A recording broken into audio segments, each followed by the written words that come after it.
So on the front brakes, no special tools required really. You will need an external Torx wrench, T45. That's the star one.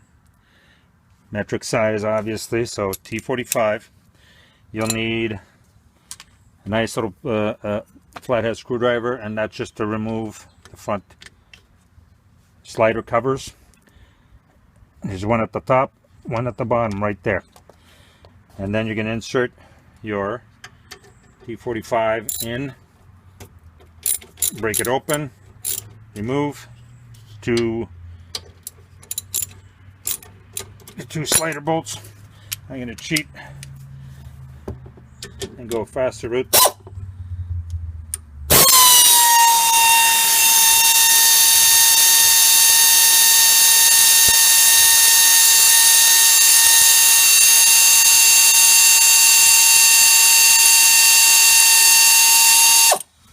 There's one. Here's the top one. Here's the bottom one.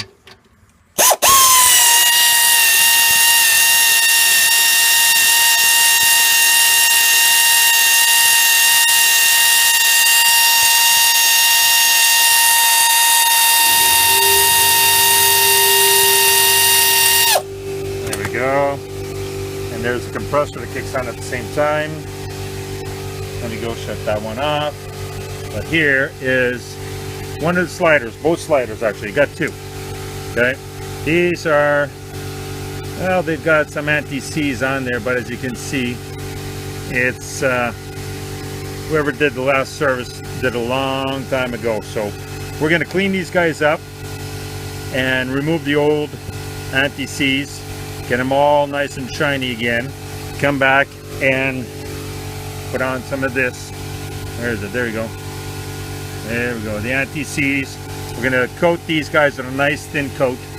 Make sure that they're well protected against the elements, as well as when these are not properly lubed, what's going to happen is they will seize up on you and your brake wear is going to be completely uneven. So for example, you may have the inner or the outer pads be completely eaten, while the other portion, well, the other half looks still brand spanking new. So if ever you get that issue or your brakes feel kind of funny, just take off the sliders, check them up, clean them up, and put on some anti-seize. Now what we'll do is remove the brake sensor.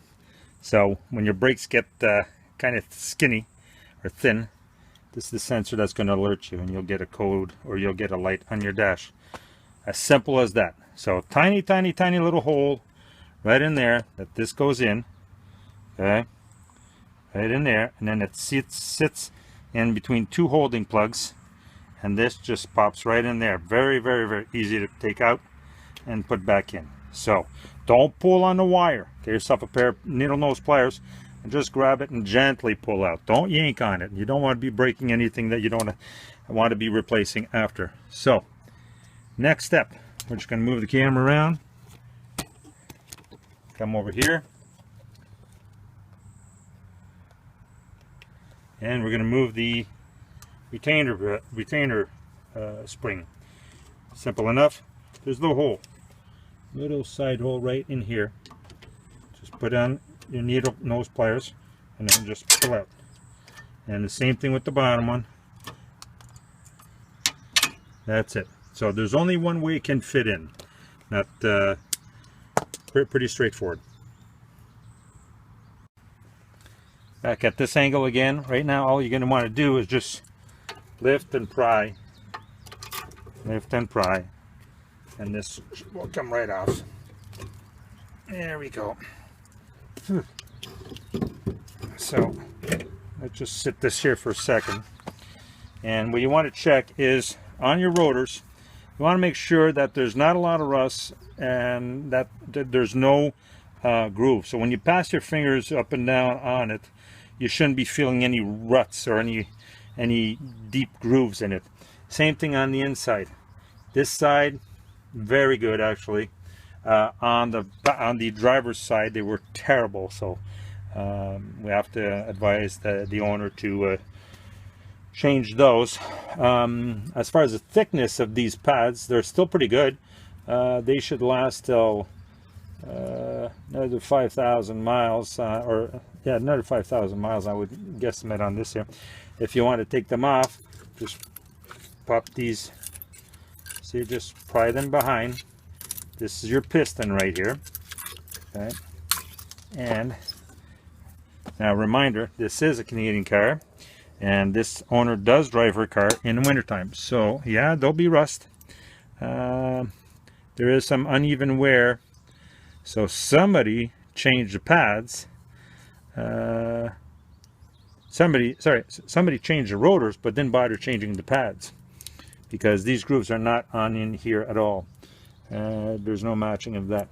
So anyways, we're going to clean these guys up, and what we're going to do is get all the rust, the grime, everything else that's off of here, as well as the outer pad. And again, just pops right off right here. This one here just sits right at the edge. Okay, so hopefully we can see. Yeah, we can. Okay, so I'm going to clean all this stuff up. I'm going to clean all in here, on top, as you can see. I'm going to clean up all this stuff here on the piston. And I'm going to be cleaning these points right here, as well as on top there and there. This is where your brakes, they slide. Okay, so if you can see it, so when you press on the pistons shrink, close, so it pushes these guys in. Okay, and then you get a little bit of relief, and then they go back in. So if these parts here and here are full of rust and crud, well, you're going to have issues of uneven wear as well with your pads. So clean this all up, steel brush, and once it's all done, anti-seize it. Small thin coat is all that's required. This works great at repelling water, snow, ice, everything. So anti-seize.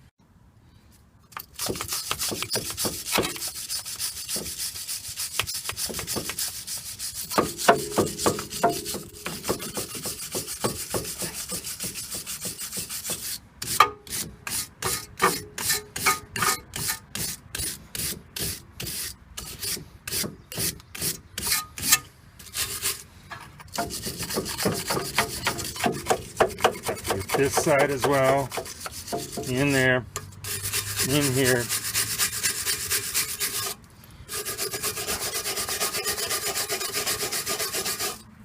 Right there, in here, up there, and in here as well.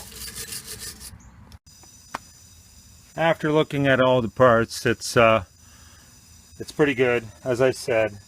I will be suggesting some new rotors and some new pads to this client, because you don't do one side without doing the other side, so you always do it in pairs. The other side is much worse than this side, but it doesn't matter. We're going to change both sides of them. And right now, because of my OCD, I decided to put on a little bit extra protection.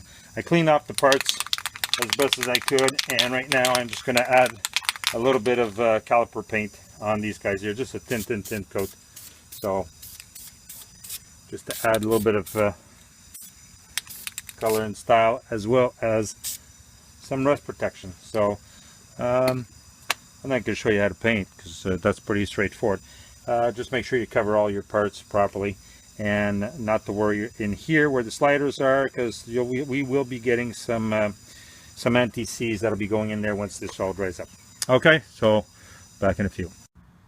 One of the things that you do want to do when you're servicing your brakes, and by the way, you should be servicing your brakes at least every 2 years, if not once a year, depending on how much driving you do. Up here, we store these cars mostly during the winter time. This member, however, does drive hers all year round, so she does rack up the miles. So in her case, I would recommend, just as a safety feature, just to check it out once a year. And doesn't take time. It's about 15 minutes. The video is going to take much more time because I'm talking too much. But anyways, another thing to do is just clean off your rotors while you got them up, Okay, same thing on the inside. Clean them all up. And if you'll notice, in my little bucket, it's a lot of dirt, a lot of dust, brake dust that comes off. You should be working with a mask. A little paper mask is okay. If you have a higher quality one with the little valves on top, that's even better. The reason is some of these brakes do contain asbestos, and you don't want to be inhaling that. Plus, any type of brake dust is not a good thing to have. So, the next process is we're going to put everything back together, and I'll just reposition the camera once again. Alright, so once you got everything, including what I had forgotten to show you, is put on the coating right on here, right on the piston itself, and that'll help things slide much better. Also, the same spots up on top here, and as well as on the bottom right there. That's where the brake pads are going to be sliding off. So once we got that done, we can go ahead and mount this back on there. Nice about this is the Crossfire has a nice little platform right there. You can pop this stuff on and keep it there. Now these pins are terribly rusted and in bad shape, so we're just going to pop these guys back in. There we go. And what we'll do is we'll pop those right on top. I'm just going to clean up the little mess I made here.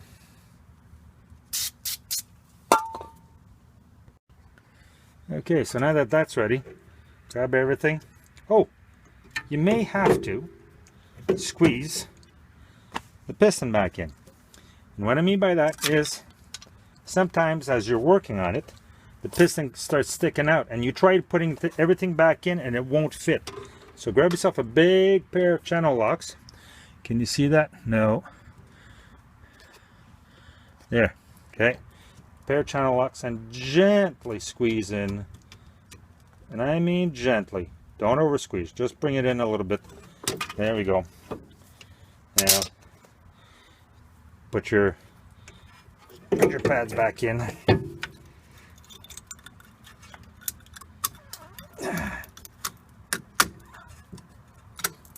There we go. Bring these back on top. Now everything will fit nice and smooth. And now all your parts should be falling into place. So you want to line everything up. Make sure they're all in position. That looks good. What we'll do is we will put a little bit of anti-seize on these guys once again. I made a mess, so a little bit of anti-seize on your sliders, okay, as well as on the nut itself. And you're going to go in here. Now you got to move around. Make sure that you're trying to align. There we go. That one's aligned. Now for the bottom one, they've all been cleaned up. Some anti-seize on this one as well. Okay. Find the bottom. There we go. These guys are aligned. Screwing them back in, and then what we'll do is I'll show you how to hook up the pin, the locking pin, and your sensor in just 1 second. So after tightening everything down by hand and making sure you're satisfied with your torques, the next thing is to put back your brake sensor. And right now I don't have good light, so let's see if I can find it. There we go. Right, that little hole right there. Sorry for my fingers. Press it down until it catches into the clips. Put this guy right back in there. Make sure it is in there nice and snug. Then what we'll do is come back here, and the fun part is putting these clips back on. So start off with the top one. Slap it in so it grabs. Then you're going to go into the bottom one.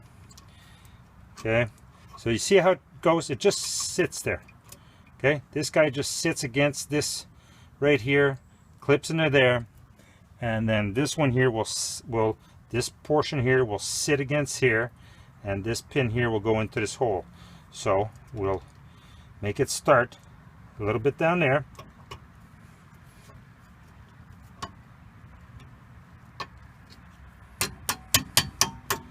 Tap everything in. Make sure everything is snug. And let's get a close-up of that. So as you can see, it's sitting right up against. Same thing with this guy. And if you can tell right there, this guy is sitting as well. So there you go. That's what you do for your brake service. While you're doing your brake service, do yourself a huge favor as well. Take the time and check your brake fluids. It takes only 2 seconds to do, and if you're not sure, your brake fluid should be changed about 60,000, 70,000 miles on your car.